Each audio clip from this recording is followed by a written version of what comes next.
everyone. If you're watching one of my videos for the first time, my name is Adrienne and I empower moms to provide a stable, healthy environment for their children by supporting them through homeschooling and sharing ways to live toxin-free. And this video is going to be all about free resources if you're a homeschooling mom. I used to teach in public schools for 10 years and then I left to become a homeschool mom and I love it. So I'm just sharing some free or very cheap resources that I use on a regular basis to help support my homeschooling journey. So the first one is Brainpop, and they actually have a Brainpop Junior, and these are short little snippets, like short little video clips that you can show. You can search by topic. I believe you have to have a subscription.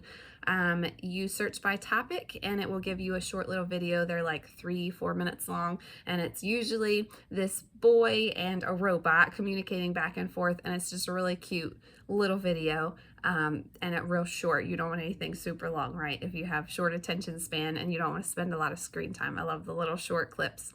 Another resource that I use often when I'm looking for ideas or different ways to supplement things that I'm already doing is a website called Teachers Pay Teachers.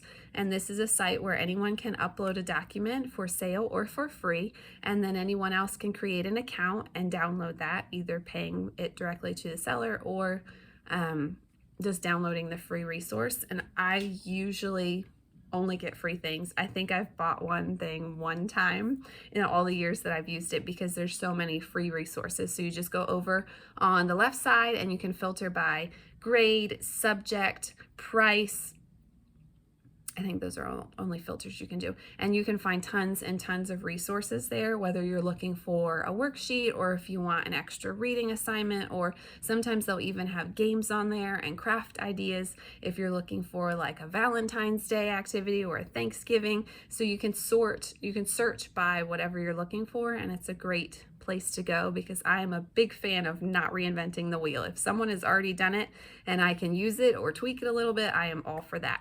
Another place to go for ideas is Pinterest, and a lot of the pins are linked back to other sites and blogs that have lots of great ideas. People way smarter and more creative than I am have sat around and thought of all these wonderful things to do with their kids at home, so I don't have to sit there and spend the time turning my wheels to figure it out. I just take some of their ideas and put my own spin on it. So that's a great place to search. If you're doing something, you just go up to that search bar and type whatever your topic is, and then look through all of the different ideas that you can find. I go there a lot of times to find different crafts that we use. One time we were doing the life cycle of a butterfly, and I found a little craft on Pinterest where someone had taken pasta noodles, uncooked pasta noodles, and glued them on a paper plate to do the life cycle. Like the bow tie pasta, they made like a little butterfly. It was super cute. So a little culminating activity for the end after we learned about the cycle of the butterfly. Another resource that I recently found is called Homeschool Compass, and they have like 4 or 5 different units that you can download for free, and they are beautiful. There's one that I'm going to use this year that's on insects. My girls love all things bugs, so that was really neat find. And then of course your public library is a great resource. I would caution you that, just like lots of things, some parents are more open and willing to expose their children to things at a younger age than I am. So I always kind of preview the books before we check them out, and keep an eye on my little ones while they're walking around in the library, because there are some things that I am choosing to not expose them to yet that are very blatantly obvious in the library. So that's kind of a bummer, but you just have to do your due diligence and try and guide them in the correct direction, right, as all parents want to do. So library is a great resource, and there's lots of fun activities, especially over the summer. If you grab their event calendar, you can find that. So those are some resources. And then I found some YouTube channels that I absolutely love, so I'm going to share those also. We do classical conversations, which is basically a way to build a foundation and then continue to add to that foundation as they get older. So my girls are in the grammar stage now, which is your most basic form of learning, and it's memorization. memorization, memorization, memorization. So we do that through songs, because how many of you have gotten a song lyrics stuck in your head and it's just like playing over and over again, or you listen to commercials and they've got a little jingle that you can finish, right? That tune and those songs get ingrained in our brain in a different way than just saying them out loud. So songs are super helpful. So our go-to for our geography memory work is a channel called CC Happy Mom, and she makes songs based on the lists of geography words that we're learning each week. So it's most of them are super cute, super catchy, and she even does like hand signals. We're not to that point yet, but that's also an option, and her hand motions help you to memorize and remember like where things are. Like in Egypt, there's Upper Egypt and Lower Egypt, and it's reverse of what you would think. So she puts her hands as we say the words where it goes, if that makes sense. Another one that we use for CC, Classical Conversations memory work, is called Homeschool Helper, and they go through and they have little songs or chants to go with our memory work for the week. So that's been super helpful, and YouTube is free. Just be careful of the commercials, because sometimes the commercials can be a little bit much for a kid's channel, if you get what I'm saying.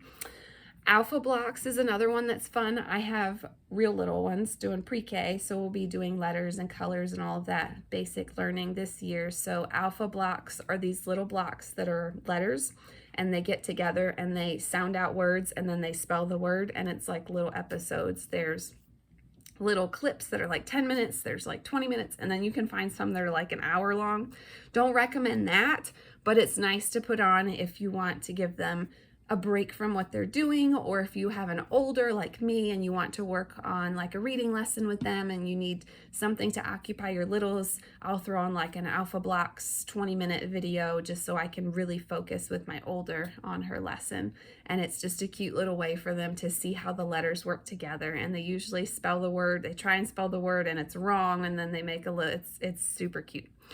Another one that we like to use, because I am not super artsy, I love to make jewelry, but that's about the extent of my artistic ability. Painting and drawing has never really been my thing, but my daughter really enjoys it. So another YouTube channel that we use is called Art for Kids Hub, and it's an actual illustrator who walks you through how to draw certain things, and he usually has his kids, sometimes his wife on there, and they just do a really good job of making it very basic, so anyone can copy what they're doing. And they start with like a Sharpie, and then you pause it and you can color it and add your own little flair, and then at the end they show their final product.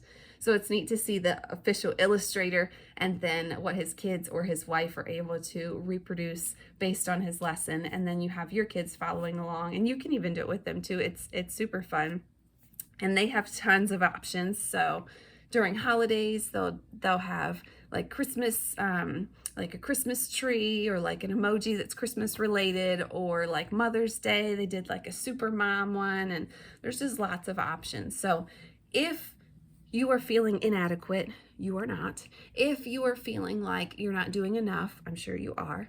If you want something extra, try some of these ideas, and remember, even on your worst homeschool day, your kids are soaking in so much more than you realize. My first year homeschooling, I felt like such a failure. And at the end of the year, what my daughter was able to recite back to me and sing songs, and what she was able to accomplish in a year, I was blown away because of that one-on-one. Or even if you have a large family, 5-on-1, like the odds and the ratio of students to teacher, it's unbelievable compared to what they would get in even a private school or charter school setting. They're not going to get that individualized attention by the person who cares the most about them on the planet.